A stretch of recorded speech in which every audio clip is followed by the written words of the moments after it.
We are live. Hello, everyone, and welcome.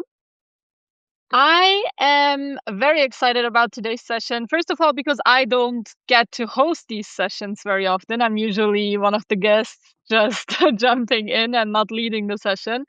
But more importantly, I have a really exciting guest with me today. It's Alicia. Hi.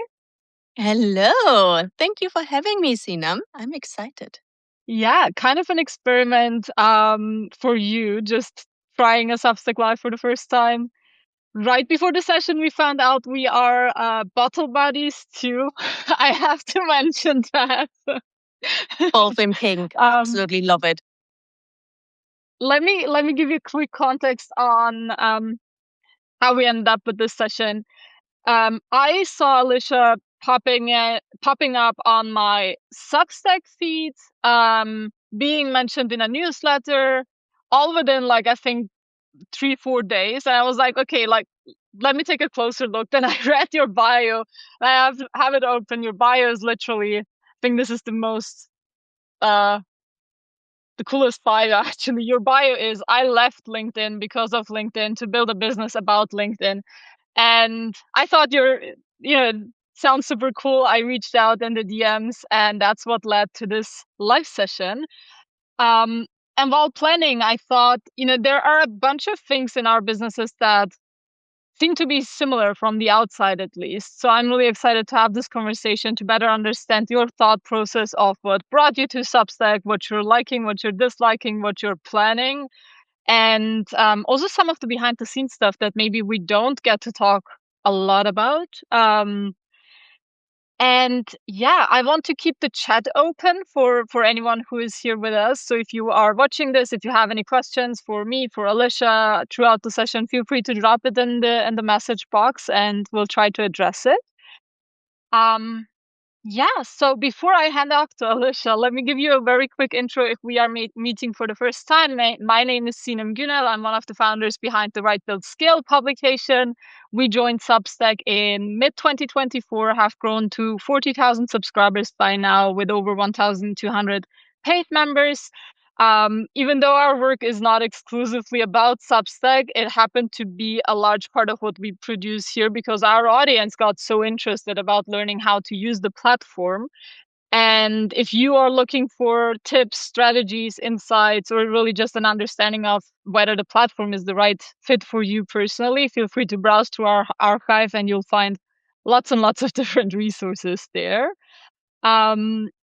Now on to you, Alicia. If people are watching who are not familiar with your work yet, what is your pitch? What is the 30-second version of who you are, what you do, and how you ended up doing what you're doing?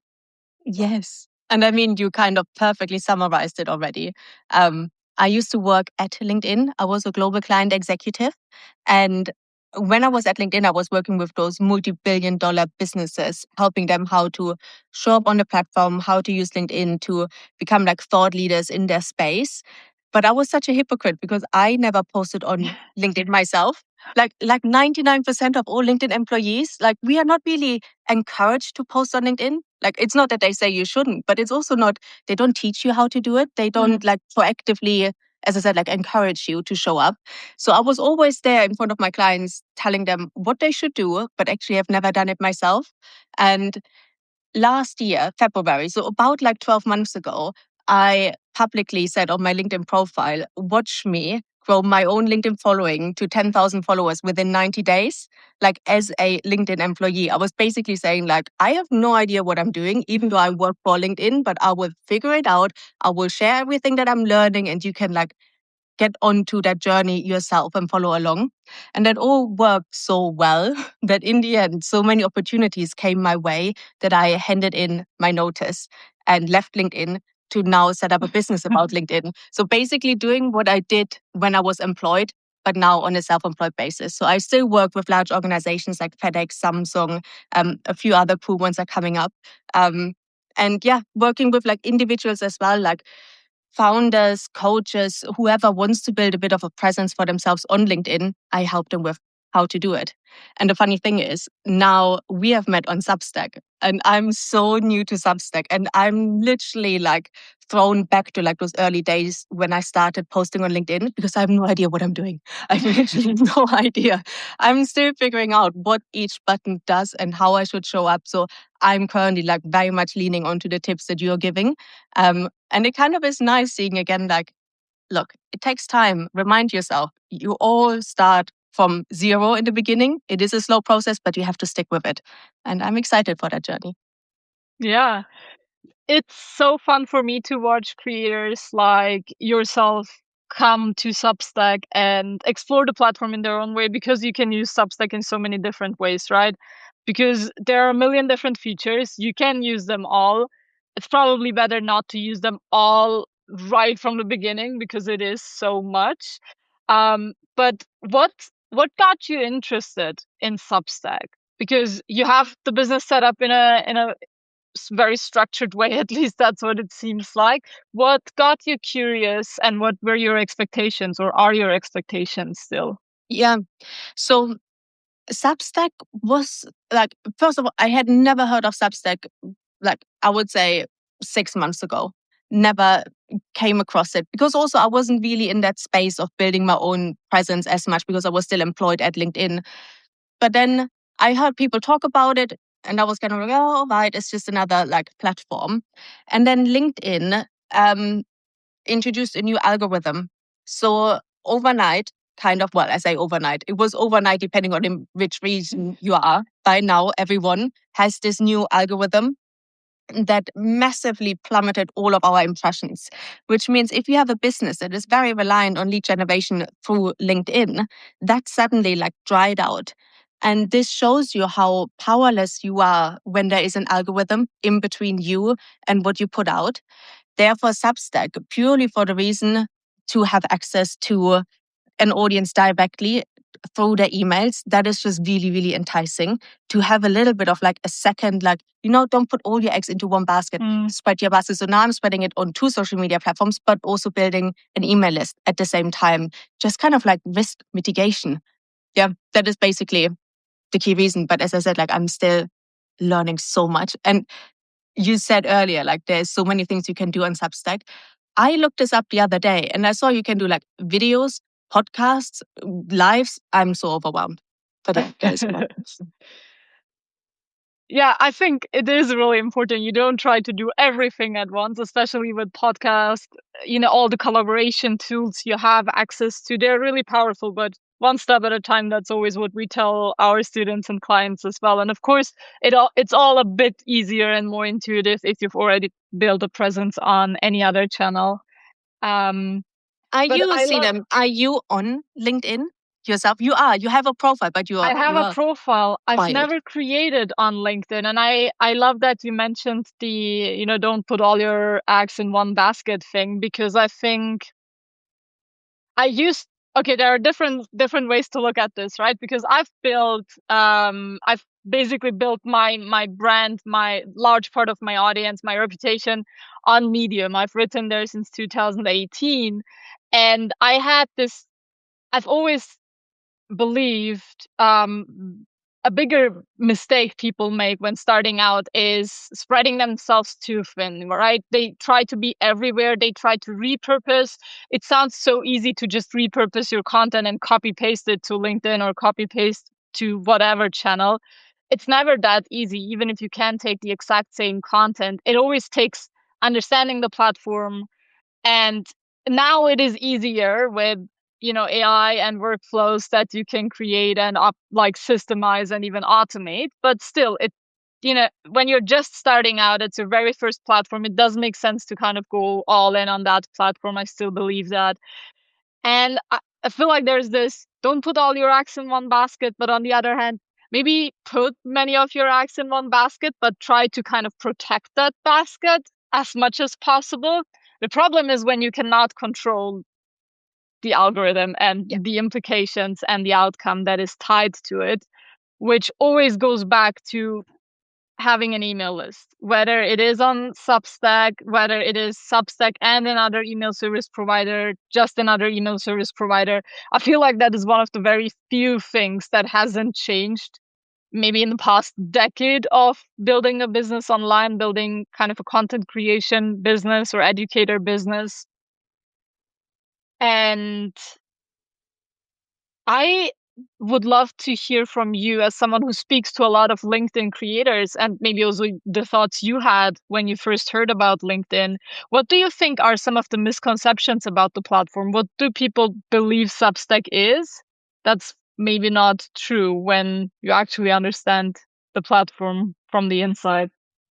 All right. So with LinkedIn, I think a lot of people, two things. One is a lot of people think it's just a jobs platform. You just go there, you have like your CV in a digital version, and you only go on it when you apply for a job, when you need a Mm, job. Some people think it's like Facebook for jobs, which then ties me into the other aspect, which is a lot of people think it's incredibly cringe. Like cringe in the sense of most people, and to be fair, 90% of the content is like this. That is just like, look at me, I'm so great, I won this award, or I'm honored to announce. Like everyone is so fake on it. Like, because the issue is that you are so connected with your work, with your employer, with your boss, with your colleagues, with everyone. And we all feel like, which is not true, but we all think like whenever we post, everyone is seeing it, everyone remembers it, everyone reads every word of it. Is not the case. Like I know from like the algorithm, when you put something out, hardly like anyone in your audience actually sees it. It's like such a small percentage. And then also we know our own scrolling behavior. Like I can't remember the post I saw yesterday, and we skim through things anyhow.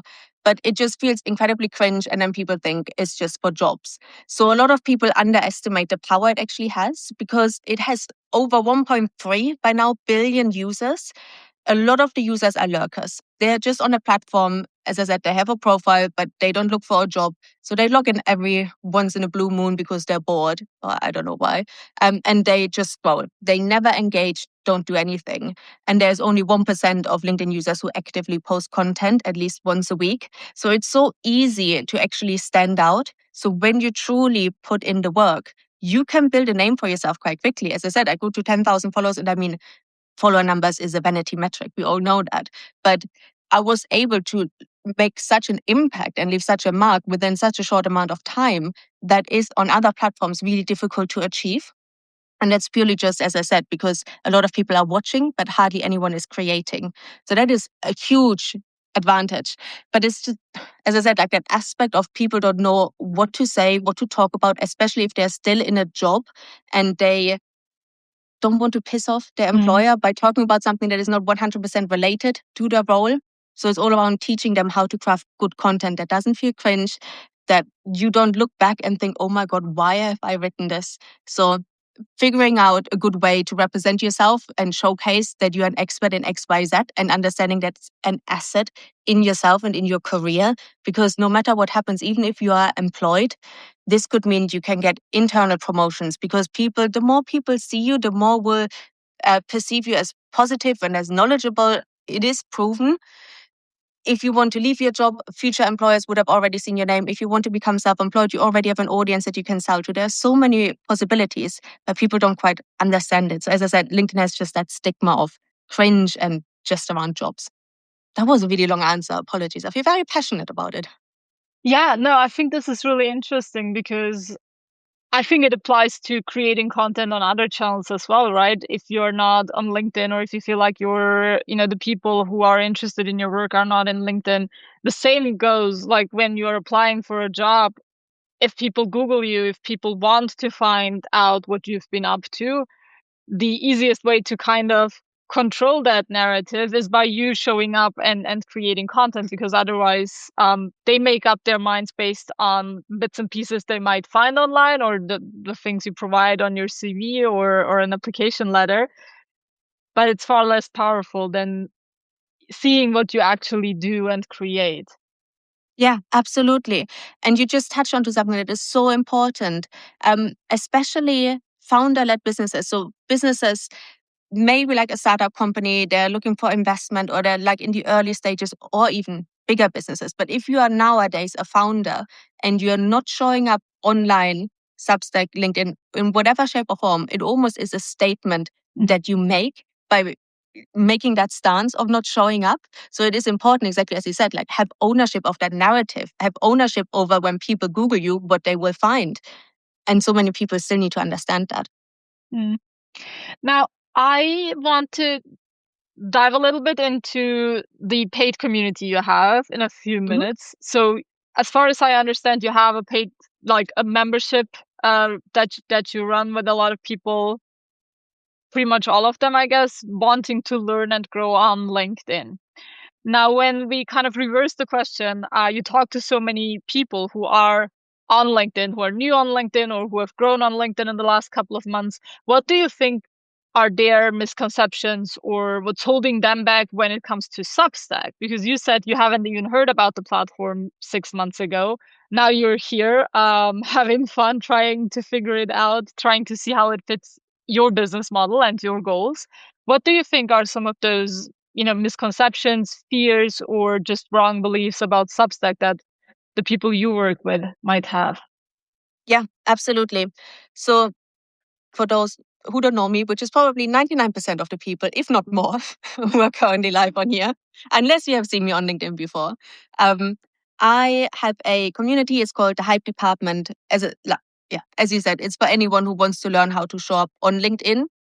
And we are not just talking about LinkedIn. We talk about, because most people are founders, small businesses, solopreneurs, entrepreneurs who want to use LinkedIn to grow their business. So naturally, our conversations go beyond LinkedIn, because then we think about, okay, how should I set up a newsletter?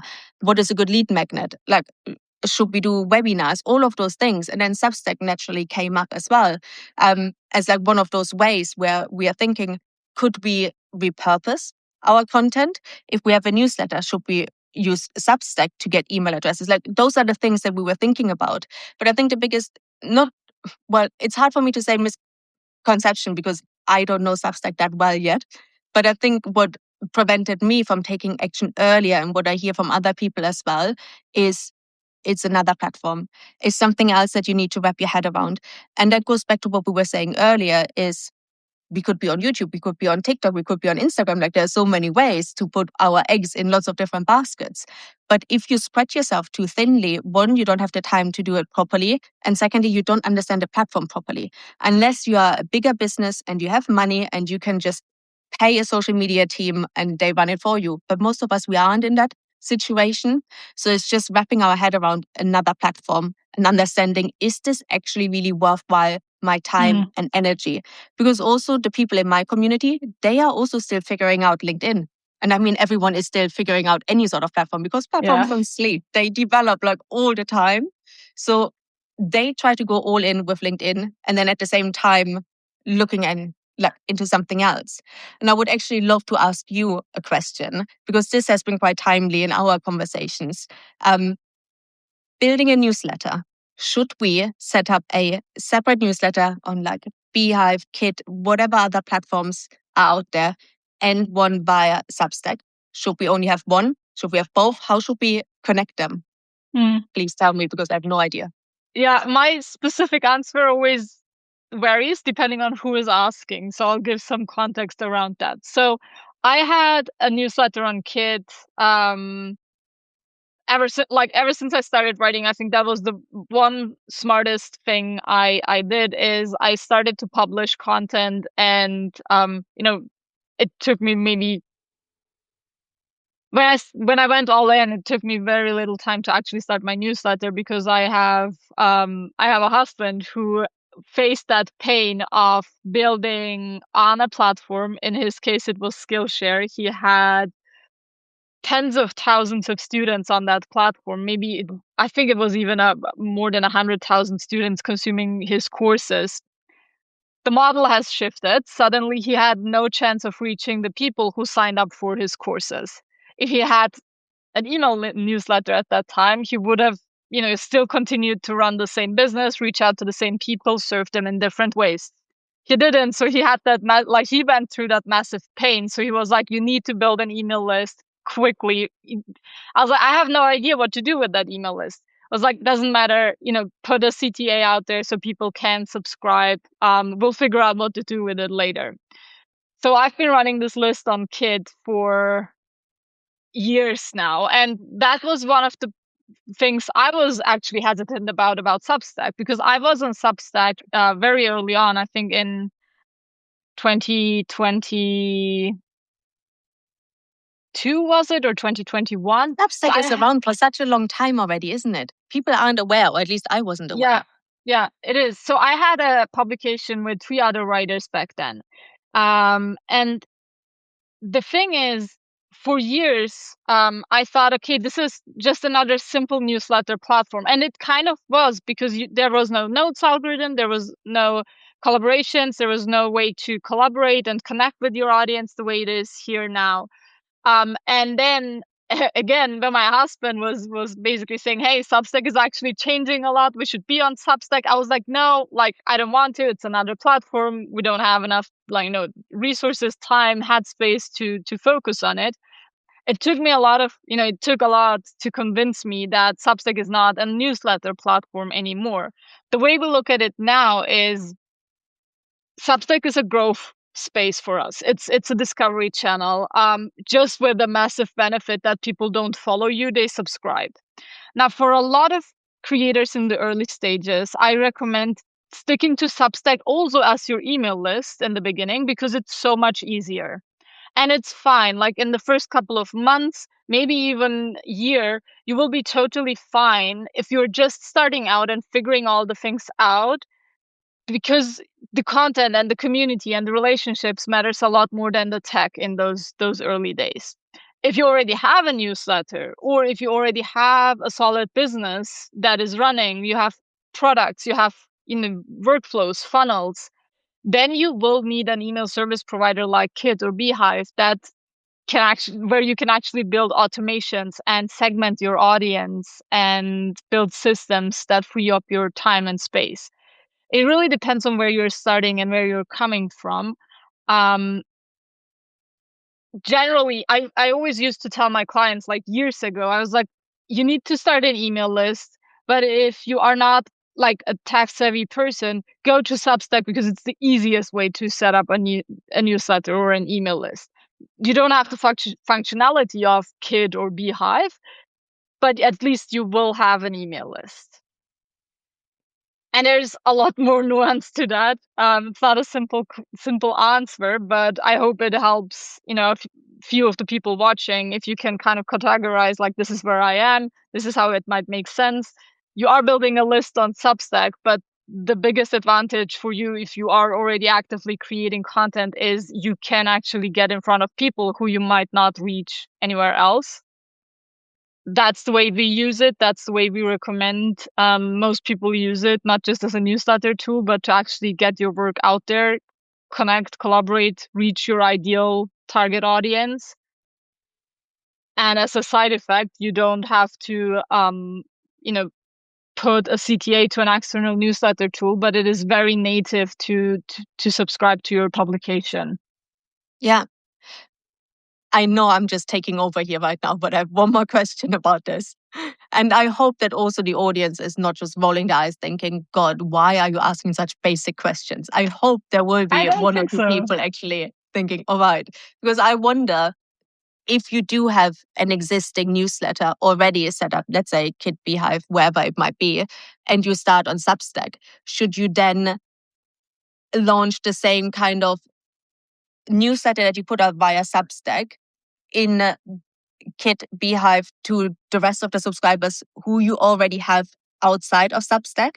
Or should you put the Substack ones into your Beehive/Kit newsletter? Does this make sense? I hope you know what I mean. Yeah, so it depends on your content strategy, really. I haven't seen many cases where it makes sense to put the exact same content on a channel like Kit and on Substack. There are other cases where it makes sense to publish the same stuff. So there might be a lot of people who can, publish a LinkedIn post and take a post that is maybe 99, 98% the same, and publish it as a Substack post. The same is true for Medium. I saw a comment about that before. It is very possible and makes a lot of sense for many cases that you publish the same post on Substack and on Medium.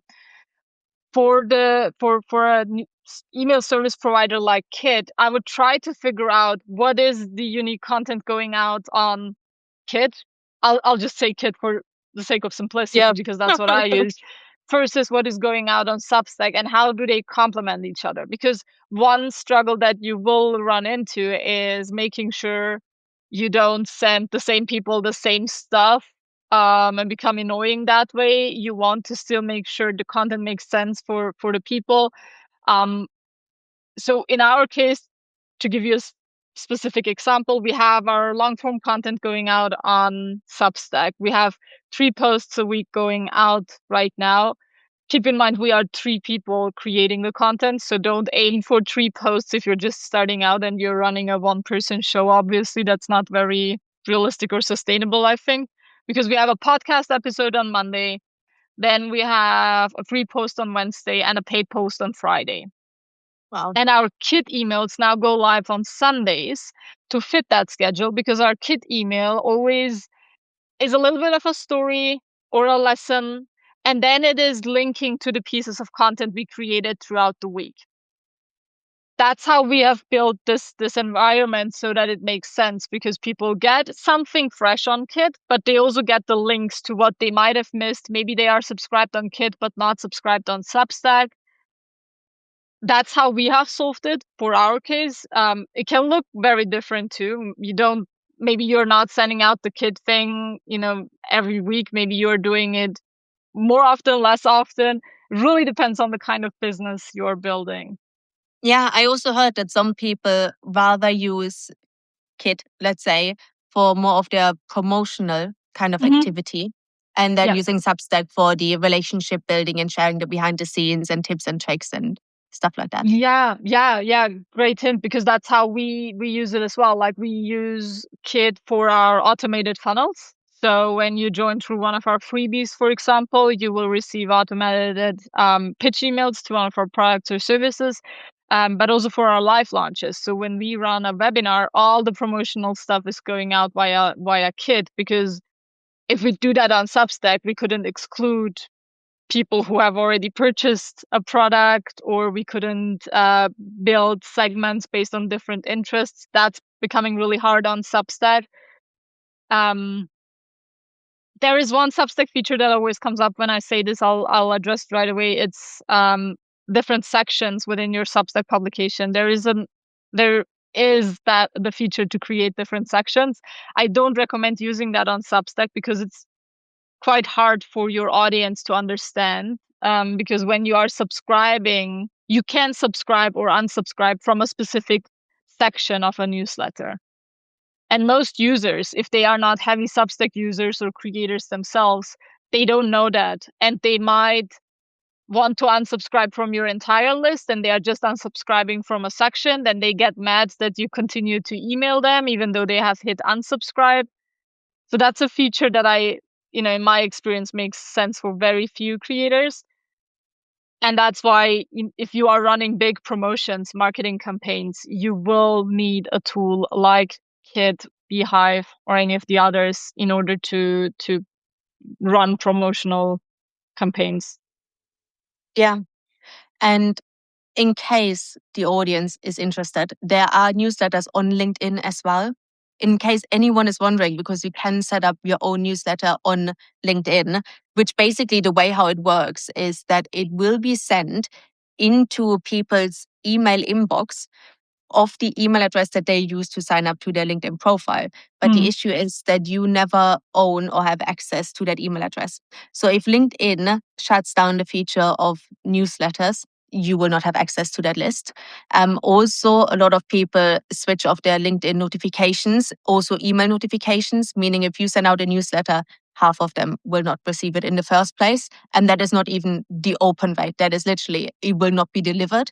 And in general, when we think about like discoverability, like if you were to publish a newsletter on LinkedIn, that doesn't mean the algorithm will push it more or people will see it more.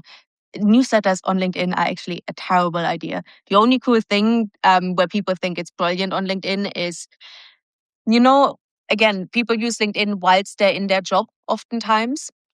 So they already start off with like maybe 2,000 connections. That's what I was at before I started posting on LinkedIn. So we all naturally already have a network of like old colleagues, employers, and our current colleagues. So we think it's brilliant when you start a newsletter, you can instantaneously invite all of your connections to subscribe to your newsletter. So it's an easy way. You literally just click and invite them. So you can build a follower number for your newsletter quite quickly and quite easily.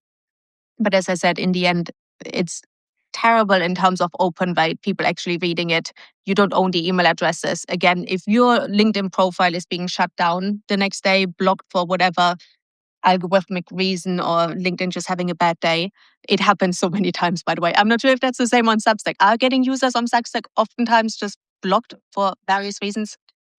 Not oftentimes, but I see it happen, or I see people complaining. And I think right now it's primarily just filters that sometimes falsely accuse or falsely block accounts for no reason at all. Then you can get your account back relatively easily. Yeah, I think that's a whole different conversation. But the bottom line for me is always like back up your email list. Apparently you cannot do that on LinkedIn. You can do it on Substack. You can do it on any other email service provider. Even though I've never heard that anyone's kid account got banned, or maybe I've heard it once, I think, from a creator. But regardless of that, I will always create backups of your subscriber lists. We do it regularly. It might sound paranoid, but like, you cannot back up your list of followers. If your account on any platform gets banned, you don't really have a powerful position there. Even if it's for no apparent reason, you can always back up your content, and you can back up your subscriber lists. So definitely do that. And you know what? It's quite funny for you and I. We both run businesses about a specific platform. So we are both, or well, at least I am, terrified of being blocked by LinkedIn, because literally my whole business is about helping people how to show up on LinkedIn. And imagine I'm then the person who is blocked on LinkedIn. Like, that is my worst nightmare. And then I really need to very quickly think about another business I could start. That is crazy. But yeah, I put all my eggs in one basket. I do try to play by the rules and not get blocked or restricted, but you never know. Let's actually dive deeper into the business model. I'm really curious. I know about your paid community, but what else is part of your ecosystem? I would love to get like a big picture overview of how you've designed your business, why you have decided to go with a paid community model, because, well, I mean, we are running a paid community as well. We run it on Circle, so I'm curious to hear where you run it. And I think I feel like there's a bit more realism coming to what a membership requires now. I felt like, lately there was a lot of talk about recurring revenue and passive income tied to membership models, which I think couldn't be more wrong. So I'm excited to hear about your reasoning behind why you started a paid community, how you're running it, if you're running any other offers or services, and then I'll have some follow-up questions, I'm sure. Yes, I'm super happy. I'm always an open book, super happy to share. I wholeheartedly believe you need to build in public and be open about what you're doing. That just gives inspiration for other people, but also shows you're human and you're always figuring it out. And I'm currently very much in the process of figuring it out. And I've seen a few people actually from my community on this call. And I want to give them a heads up, because you might hear something that you might not know, but you will be the first ones to know now. Basically, back last year, again, it was like March time, I was still working at LinkedIn, and I love reading self-development books. And I just put out a LinkedIn post saying, is anyone interested in reading books with me? And it was geared towards women. I said, how about we launch like a bit of like a women's self-development book club, something like this. And the response was overwhelming. And that was like, I was maybe at 3,000 followers at that time. And so many women came up and we started like a WhatsApp group and started reading books. It was all fun and all nice. And then when I handed in my notice at LinkedIn in April, and then I knew my last day was at the end of June, I was then thinking, okay, I need to have a business. What business do I want to have? And the easiest way for me to make money is I just do consulting. Like I literally just go to companies and say, hey, do you need help with your LinkedIn? I can run a workshop or whatever, like one-on-one strategy call. However, that is not recurring revenue. It's really hard to forecast. And I will get onto this in a second as well. So there were already like people knocking on my door for like consultancy bits and pieces here and there. And I thought like, okay, that's nice. But then I was thinking when the time came, that when I was leaving LinkedIn, how can I make sure that I can scale my business? Because I got so many inquiries. When you start having a bit of a presence, so many people knock on your door and ask for your help. And I can't just dish out free advice all the time. I'm already dedicating a lot of free advice to like my channels. So I thought if I set up a community that is actually paid for, then I can just get people to join that community and scale it that way. And then I was thinking, oh, I have that book club. Maybe I turn that book club, because everyone was asking me about LinkedIn questions all the time in that book club, not reading actually books. So then I converted that book club into my now paid community, which now allows me to have multiple revenue streams. So I have my paid for community, and then I still have like my consulting gigs. By now, I'm also a content creator / influencer. So I actually right now, almost the majority of my income is through brand partnership deals. So endorsements. I always make very sure that it's a decent company and not just random. And it's actually a product I use as well. Speaking gigs. Did you want to say something? Yeah, I didn't know about the. I haven't seen any brand endorsements or anything, but again, that's probably happening on LinkedIn, right? Happening So on LinkedIn. I mean, I have 200 subscribers on my Substack. I don't think that any brand is happy to pay me. No, but I checked your LinkedIn profile right last week and I didn't see that. So that's interesting. How do you place a brand endorsement on LinkedIn? Is it in a longer form post or in the short posts in the feed? What does that look like? So in the past, actually, there haven't gone that many out. Most of them are already signed, but not live yet. So that was something I put a focus on from this year. Therefore, a lot of them are in the planning, but they haven't been published yet. So yeah, that will be most of the time is one LinkedIn post, one newsletter, and potentially one live session. Because when I run webinars, so I use webinars to advertise my community. And I was really lucky. Well, I say lucky. I put out, let's reword it. I put out a very brilliant LinkedIn post one day. It wasn't luck, it was brilliance, that went viral. It was a very informative post around how the LinkedIn algorithm has changed. And it was kind of like the first insight from someone who has worked at LinkedIn, who researched credible sources and put out kind of like, this is what's happening. And as I said, it went viral. And that was actually at the same time whilst I advertised my webinar. And 4,000 people signed up to my webinar. That also means I got all of those 4,000 email addresses. That was the start of my newsletter. And now every time when I run a LinkedIn Live, I invite people from my newsletter, and I always have like around 300 to 500 sometimes people join live. So that's great. And this is then where I advertise my community. But now with brand partnerships, this is where I would say, for example, next month, a webinar is going to come up around how to craft brilliant LinkedIn content. And one of the partner is a tool that helps to craft content. So I will give them a bit of like a dedicated like slot. So this is kind of like how the partnership is being put together. And something I wanted to mention is the community itself. Whilst currently for me in my like kind of flywheel of revenue, also I do ghostwriting. So I do copywriting for some founders, entrepreneurs, CEOs who want to show up on LinkedIn and have no clue or time. I do that. The community is actually just a small part of my revenue. However, it takes almost the most amount of time because you want to engage people. You want to make sure that you provide value to them. I also have set it up in a way where I'm being very active and hands-on. So it's not just that we have sessions, but also they can drop in their drafted LinkedIn posts and I kind of roast them and review them. And I want to always give like energy and detailed advice, but this would take ages if I do this properly, etc. So I noticed that I started to slack a little bit, like that I'm just giving a 1 minute response instead of a 5 minute response that I usually would do, just because it's so time consuming.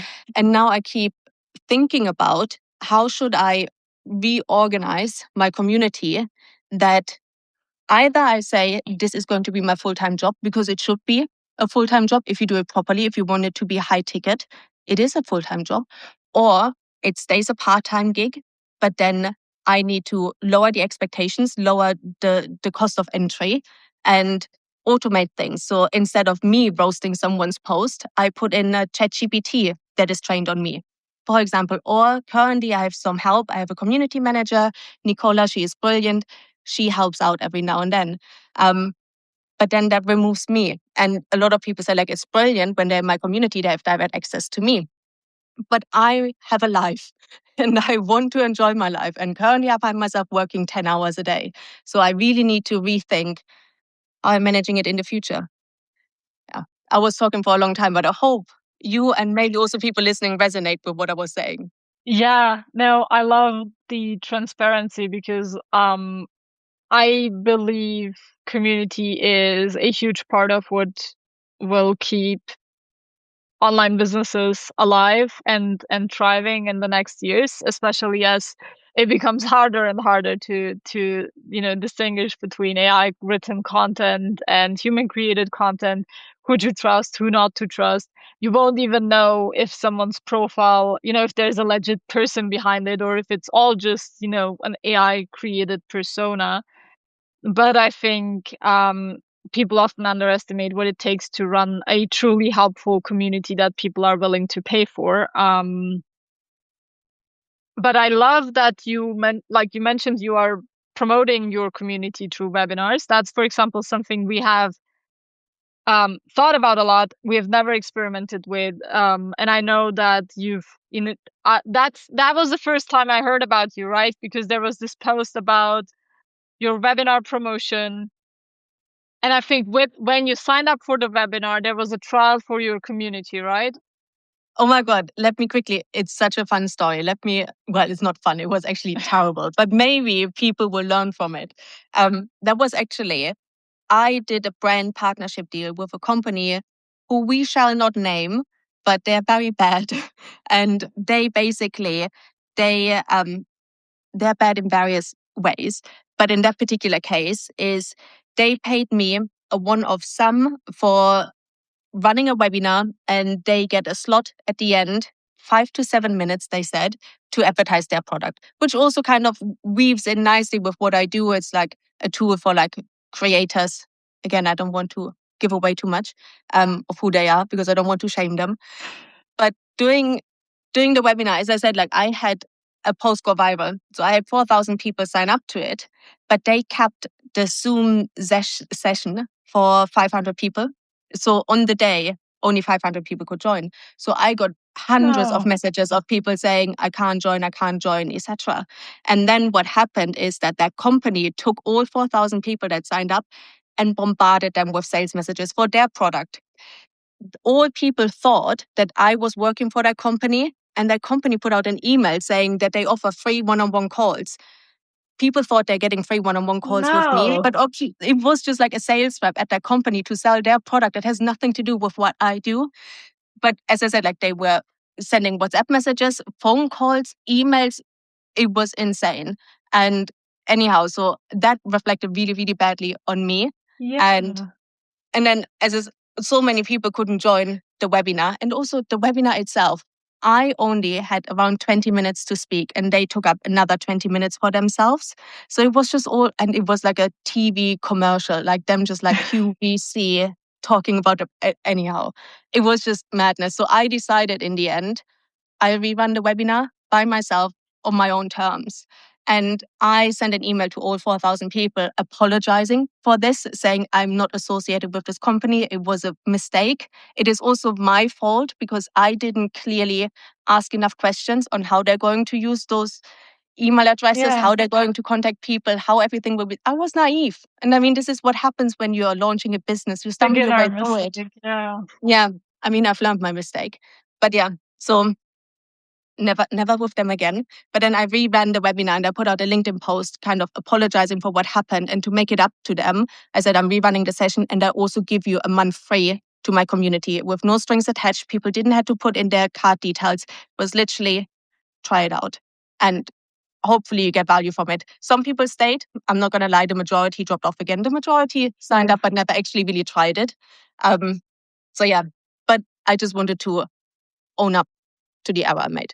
Yeah. Oh, that's a horrible, horrible situation. You give away so much power when you do a collaboration with someone who has so much power over the actual collaboration when it's a webinar and run by them. But I mean, on the other hand, you were still working for LinkedIn until June last year, you said. Yeah.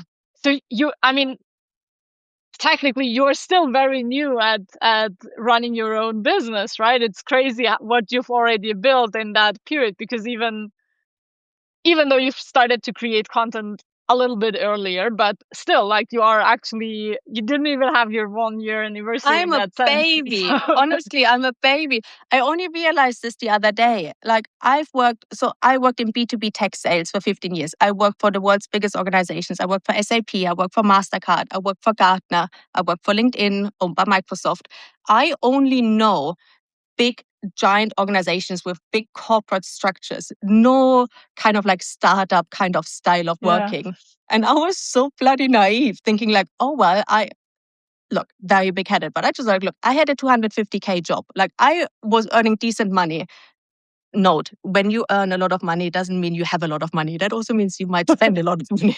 I just want to be very transparent here. I'm not very good with money. But when I started my entrepreneurship, I just like, oh yeah, I will figure this out. I've worked with big organizations. Like, I know business. I know nothing. I know fucking nothing. Honestly, it's been a learning curve. It's such a learning curve. And I'm still, as I said, learning tons. But yeah, I'm a baby. But let's circle back to what happened there. If you, like you said, you've already signed a few other brand partnerships by now. If you could go back to maybe the initial outreach this company did to you, or the first conversations you had, whether it's email exchange or a call, what would you have done differently right at the beginning? Like, what's something you probably, took a note that you will do it differently, and how are you doing it differently now to make sure it doesn't happen? Because I think there is a lesson behind it, not just for brand partnerships, but also, for example, when you're teaming up with someone as a collaboration partner, whether it's an affiliate partnership or whether it's someone just, you're cross promoting each other's content and you want to get in front of each other's audiences like we are doing here. What are some of the notes you took and the lessons you're taking with you? Yeah. First of all, it was at a time, so it was November last year. And what I didn't know is LinkedIn is not necessarily business critical to a lot of organizations. So, where I said where my income is coming from, I get some nice income from companies needing my help, or other people just growing their business. What happened is towards the end of the year, it all slowed down massively. I had a huge September. It was the first time hitting 20K a month. That was like, oh, I finally replaced my LinkedIn salary. And I just thought it's only going up from there. But then October started to already get a bit more quiet. And then November was dead quiet. And December also turned out to be quite quiet. All the deals I had in the pipeline, they kind of stalled and I didn't hear back. And I was like, oh shit, where's my money coming from? Because also at that point, again, making so many mistakes, I invested a lot in my business. I paid for a big seminar. I paid a newsletter guy to set up my newsletter. That was $2,000. Here and there, I took on my first part-time employee. We only set it up for 3 months, but still I had to pay them $1,500 a month. So I had so many expenses. And then in November, when I was like, shit, money is tight. When that brand knocked on my door saying, we're giving you X amount of money for this, I was just like, I need money. let's do this. So I was just, yeah, let's just do it. And now, being in January, all of those conversations with the companies, etc., that stalled last year, they're all now back. And I have a very decent January. But I didn't have that experience that there might be slower months. And it's that panic of, oh shit, what do I do when I don't have enough money? Like the cash flow aspect. So if I would be in a situation like this again, first of all, I would need to think like, do I really need that money? Is this a panic decision? Is this truly aligned? And then, to be fair, the software itself was aligned to my business. So this is the first aspect of like, does this partnership actually make sense? But then in terms of like the questions, particularly if that business is somewhat involved in having access to your audience one way or another, let it be they are allowed to speak on one of your sessions that you're organizing, or them having access to email addresses that you are generating for them, really think about and ask them, how are you going to use it? And be very clear about how they're allowed to use it, if they're allowed to use it at all. And that was something I didn't even think about. I literally did not even think about it. So yeah, that is like kind of the key aspects. And obviously there are different types of like brand partnerships. Like right now, when I do a deal where it's literally just a LinkedIn post, it is quite straightforward. It's a LinkedIn post. I own kind of the narrative. They sign off of it and it's a link for them to click on it. Nice and easy. But whenever there is more involvement, just really think of any kind of worst case scenario, because it can happen. Yeah, it sounds like the worst case scenarios happen to you in that case, to be honest. You should be, now that it happened, you're probably gonna spot red flags very, very soon, because that was a lot of bad luck. Have you ever had any sort of like issues with brand partnership deals? Nothing that even comes close to that experience. What you've experienced. Is there any other advice that you could give me and the audience, but predominantly me, because I want to learn? I mean, to be fair, I haven't done a lot of brand partnerships in the entire time that I've run the business. Partly also because I always found it very hard to kind of squeeze it in. I feel like brand partnerships often it's like with the repurposing we said at the beginning of the session. It always sounds like, oh, this is so easy. Like I just have to write a post or link in my newsletter. I'll just do it. But then right now, for example, our content plan, like our content calendar, is always mapped out quite in advance, because we map out our year in terms of what promotions we run at the beginning of the year, essentially now. So we have a plan for, until the end of this year, of when we are going to promote what, in which form, what kind of webinar. So whenever someone approaches us and says, hey, brand partnership or affiliate collaboration or any other kind of collaboration, it's relatively hard to squeeze it in, because when we don't have a launch on our own, it means we are in a small space on our calendar where there are no promotions. And then I don't want to bombard the audience with a promotion of someone else, typically.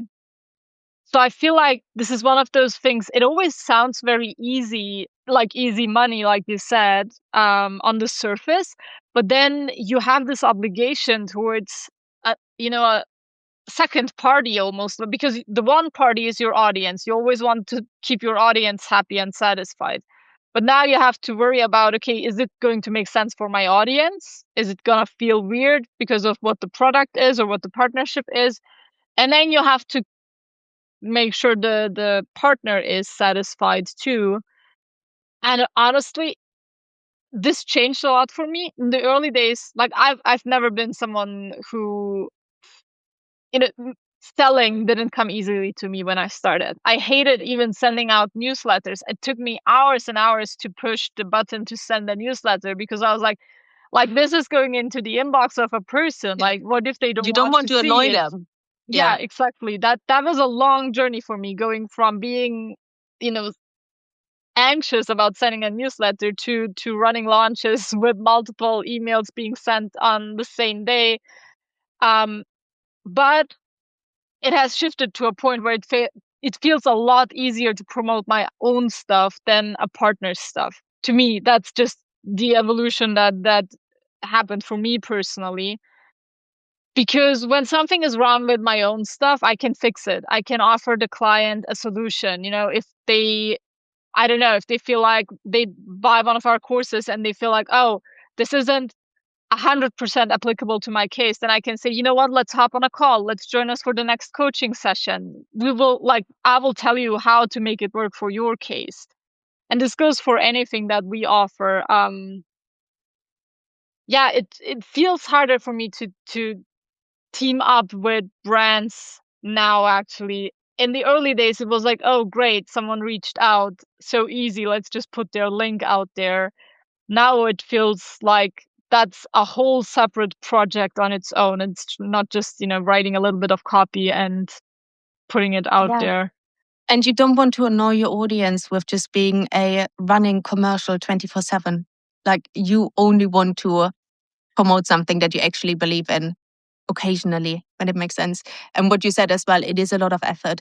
A lot of the time, even though you might be using the product already, they have a certain campaign for like a certain new feature and they want to demonstrate it in a very certain way. And then they also want you to do video. And you think like, well, I never done a video. Like, videos don't perform on LinkedIn. Like, why should I do a video? Is rubbish for your impressions. But hey, I do a video for you if you pay me. But then I need to wrap my head around like, okay, how does this new feature work? How do they want me to present it? How do I film that video? How do I edit that video? And suddenly something where you think like, oh, that might take me half an hour to put together a LinkedIn post, suddenly takes you 2 or 3 hours. Then you think like, was that actually worth the money? I'm not sure. Yeah, because you always have the alternative of working on your own stuff in that time. And even though that might not be a direct monetary outcome, you are still building your brand and the trust with your audience. Yeah. For a long-term payoff, so to say. Is a very good point. Yeah, I feel like we could go on and on. I hope you won't have any more terrible stories to tell in the near future, at least. But I really enjoyed this. Thank you so much for being so open and honest. I would love to do a second round. Maybe if you have spend a little bit more time on Substack, maybe you'll find a way for the platform to also make sense for your community. Then we can circle back, hear about your experiences, maybe some of your clients' experiences of You know what, how to Sinem? mix and match. I would love to have you on my LinkedIn. I would love to do a LinkedIn Live with you. That would be I know great LinkedIn too. will hate me for doing this, but I know my audience would love to hear about Substack. So we should think about that. Yeah, let's do it. I actually also today I scheduled another session next week with someone who is also combining LinkedIn and Substack. It's Andreas Fuchs, also German speaking actually. I don't know him. There's Oh, a I need to pattern. follow him. I need to follow him. Um, I hope he will not be the favorite LinkedIn guru. Oh well, we shall see. No, I think he's not positioning himself as a LinkedIn guru at all. He's running a publication called Future of Marketing here on Substack, and he is running different experiments, driving traffic from LinkedIn back to his Substack, and he wants to share his Nice. experiences on that. And we just touched on it very, very early in the conversation. I have had a LinkedIn profile forever. I never really created content on LinkedIn for the pure reason that, I wasn't able to keep up with multiple baskets. Yeah.